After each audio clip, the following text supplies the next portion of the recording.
port side now.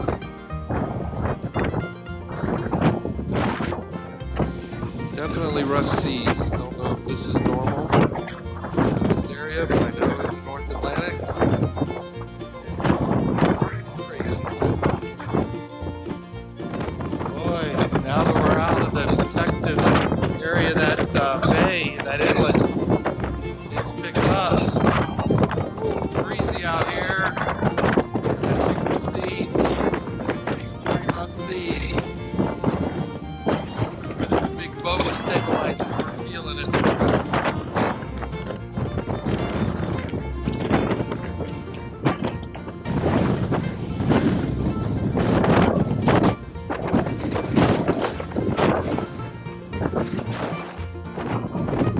Our first sight of Ireland. Still nice and breezy as we look to the north.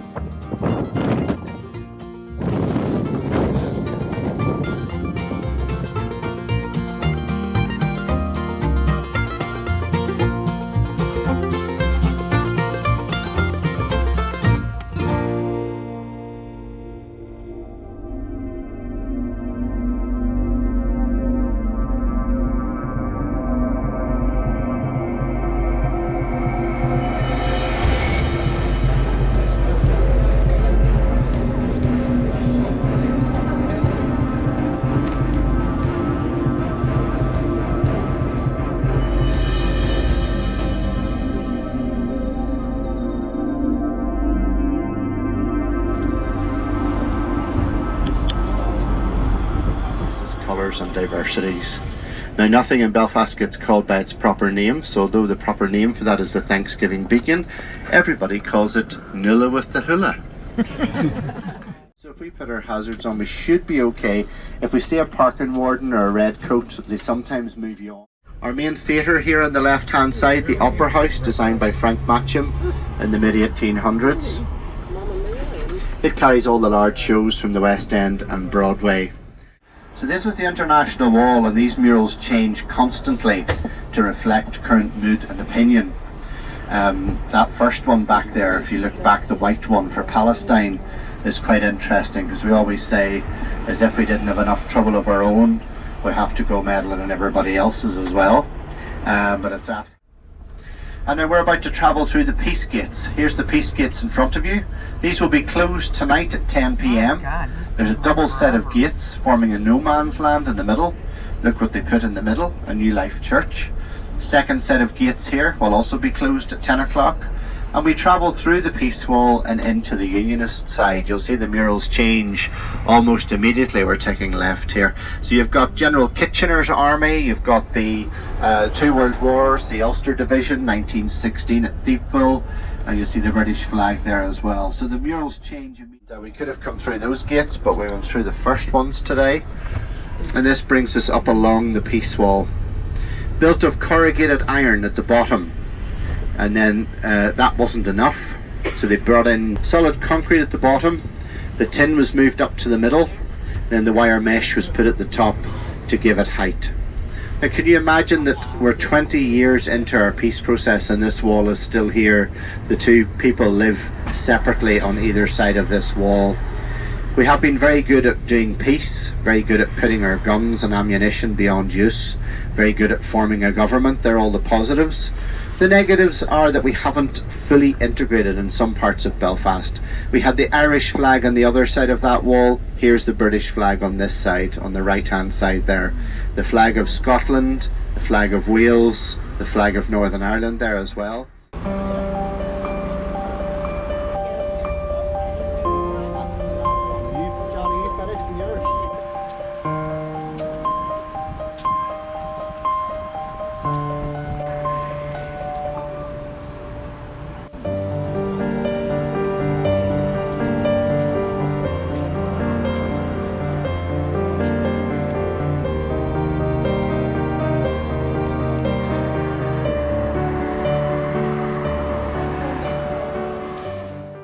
That's Crumlin Road Prison, modelled on Pentonville Prison in London.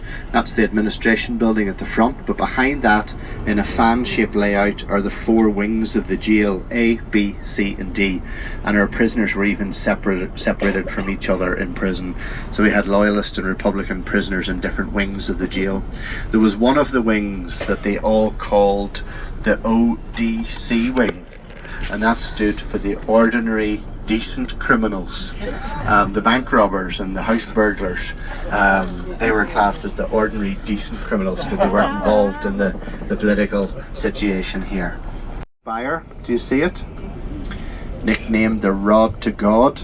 That was added in 2012, and that's the Spire of Hope for a changing Belfast. As we mentioned at the university, Belfast built on reclaimed land, but it's very soft and it cannot withstand the weight of tall buildings, and it certainly couldn't withstand the weight of a traditional cathedral spire, and that was always regretted, to the point in 2012 they added the spire that you see today. The beautiful Romanesque style cathedral on the left, and on the right hand side you might just see a grey arch. Do you see that grey arch? That's to represent an old pagan temple. St. Patrick brought Christianity to the pagan Irish. So it is said that if you walk through that archway and in the west door of the cathedral, you're making the journey from paganism to Christianity.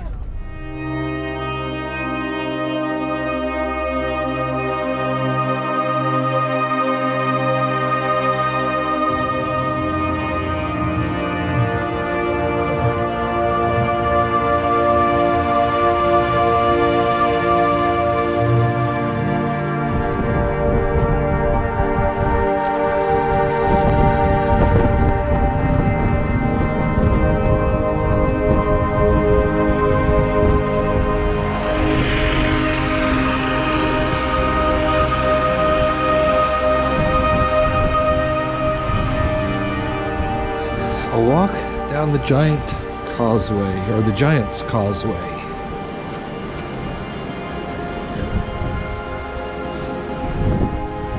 Driving in, the weather looked horrible, but it seems the worst cloud is staying just to our southwest. So that's amazing. Grateful for that, because I was definitely looking forward to seeing this and not having too awful bad weather.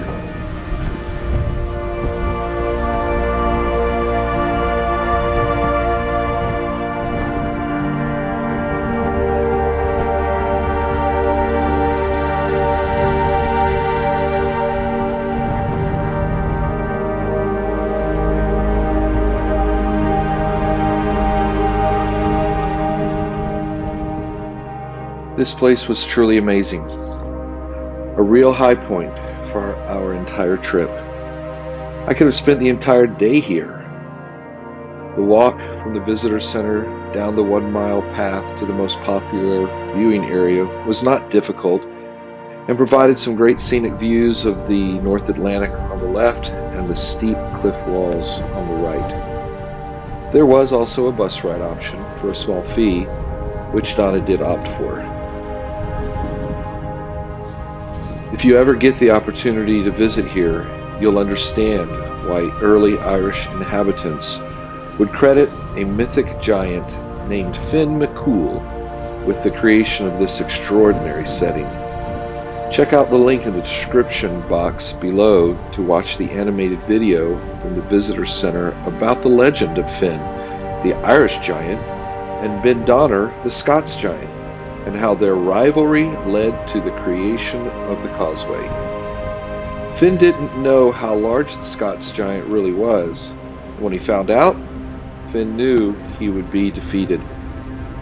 Fortunately, his wife had a quick mind and outwitted the large but somewhat dim-witted Ben Donner.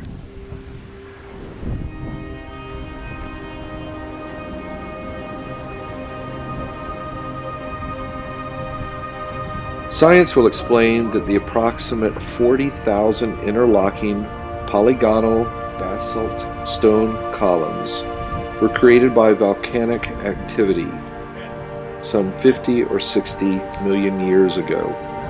But the legend of the giants is much more fun. I also included a link below to a short video by the Smithsonian channel to that scientific explanation.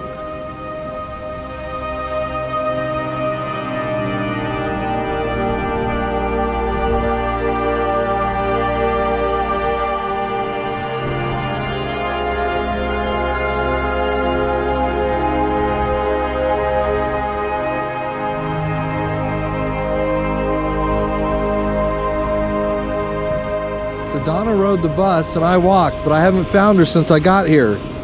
Have you seen her anywhere? No. Okay.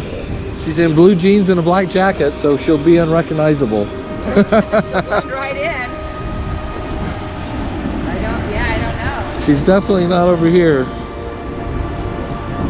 How far can you walk that? It kind of meanders up over there so those people can. Yep. And I think you can walk. It looks like all the way out to that. More. Wow. Goes up on the top. Yeah. It goes up higher, yeah. That's the high point. The only Ah. place here. People say if you come at 6 in the morning on Christmas Day, you'll play the 6 in the morning on Christmas Day, yeah.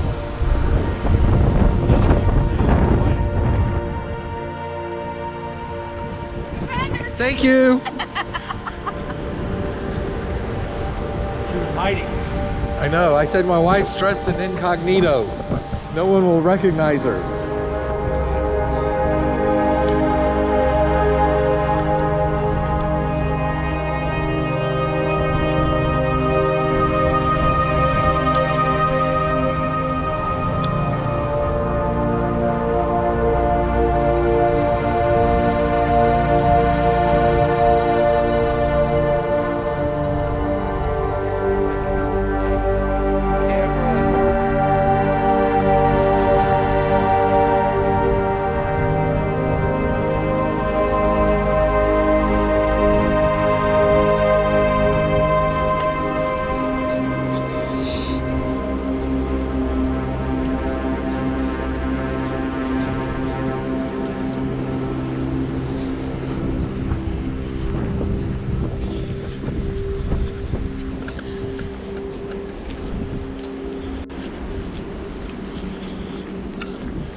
Just don't shove as I walk by.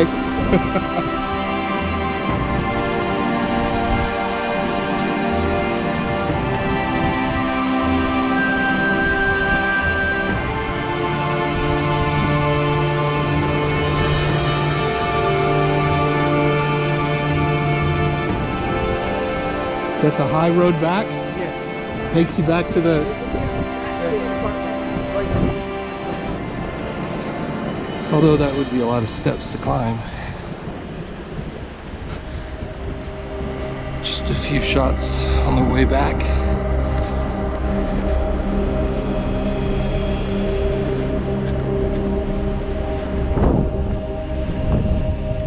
It's a bit of a hike.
Absorbed into Irish society, and they enrich it. They bring a lot.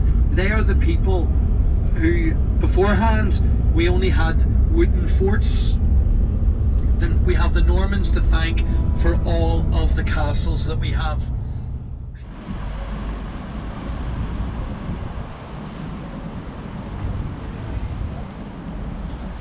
Here in Londonderry.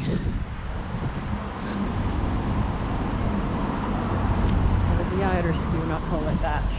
Nope, they call it Derry. Just Derry. Yes, indeed.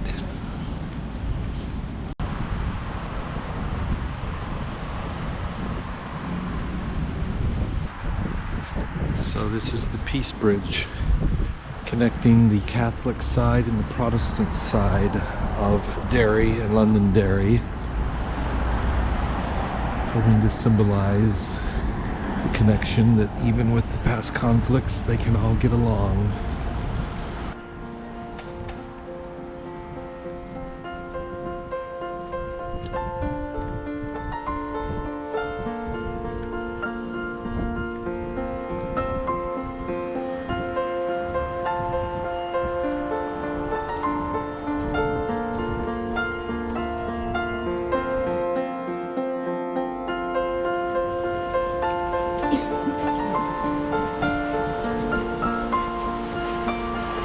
Bishop's Gate.